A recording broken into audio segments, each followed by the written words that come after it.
Kali ini kita masih di Kemiling, Bandar Lampung ya, di Lampung tentunya. Ini masih kita jalan-jalan eksplorasi alpukat-alpukat yang ada di sekitaran Bandar Lampung. Di sekitar sini banyak sekali tanaman-tanaman alpukat yang diperbanyak atau dulunya ditanam dari biji. Nah, itu di sekitar sana ada pohon-pohon alpukat ini. Juga ada satu pohon yang sudah berbuah lebat, bahkan di samping kita ini juga ada, bahkan itu ada satu tanaman yang sudah mati dia, sepertinya dia terkena Phytophthora.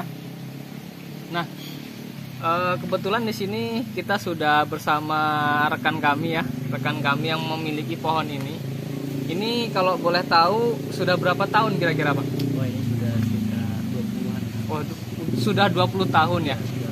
Jadi memang Saya kecil sudah ada. dari kecil sudah ada ya.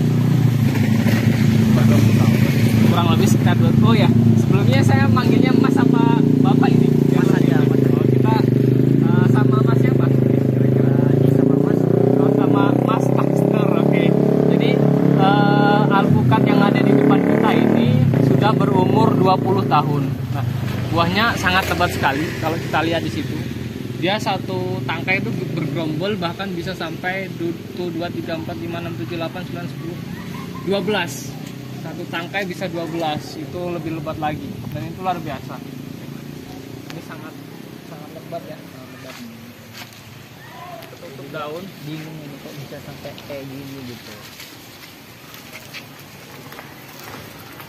Dan kalau kita melihat dari corak buahnya, ini mirip sekali dengan khas. Jadi dia Dia berkerut gitu ya. Ya, dia tidak halus, ada gerigi-gerigi di sini. Buahnya seperti itu. Bentuknya juga mirip sekali dengan khas, tapi kita belum tahu rasanya seperti apa. Nah, kebetulan ini ada bunganya. Ini ada bunga yang sedang mekar di situ.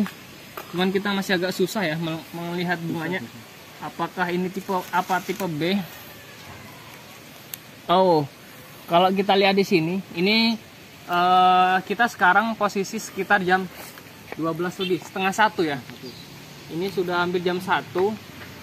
Dan jika kita lihat ini posisi saat ini yang mekar adalah bunga betina. Siang saat ini yang mekar bunga betina, sehingga alpukat ini adalah alpukat tipe B. Jadi ini alpukat tipe B ya. Ini alpukat tipe B.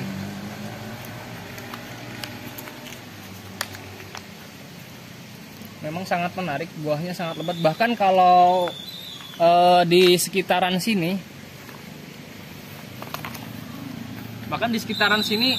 rata-rata sebelum panen sudah ada yang nandai gitu Pak ya. Ya, apa betul. Bahasanya sudah diikat gitu Mas ya. Sudah diikat. Biasanya satu pohon ini dihargai berapa kalau ditebas ini untuk orang-orang pengepul yang di sini? Kalau biasanya sekitar 2 juta sampai 2,5 juta Mas. Biasanya Satu pohon 2 juta sampai 2,5 juta. 2,5 juta. Waktu itu sempat juga ada yang nawar sampai 3 lah, bisa 3. Bahkan satu pohon bisa sampai 3, berarti Tapi jarang. satu pohon itu rata-rata sudah bisa kita lihat untuk tengkulak ya, penebas yang ada di sini bisa membelinya dengan kisaran harga 2 sampai 3 juta per pohon. Ya.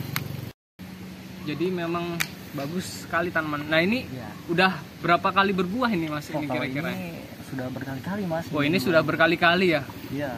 Memang sudah hampir 20-an tahun ini ya. Sudah 20 tahun sekitar. Nah, kalau kita melihat dari tipe bunganya ya, ini kan tipe bunganya tipe B ya. Memang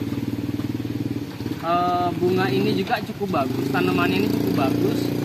Dan untuk alpukat sendiri ini ada 3 kriteria pembungaan ya. Yang pertama ada self pollination, kemudian ada close pollination, dan yang ketiga ada cross pollination. Nah, yang pertama ini kan self pollination, artinya dia penyerbukan sendiri, yang mana penyerbukan terjadi dalam satu bunga. Nah, di dalam satu bunga ini kan alpukat tergolong bunga lengkap nih, ada betina dan jantan.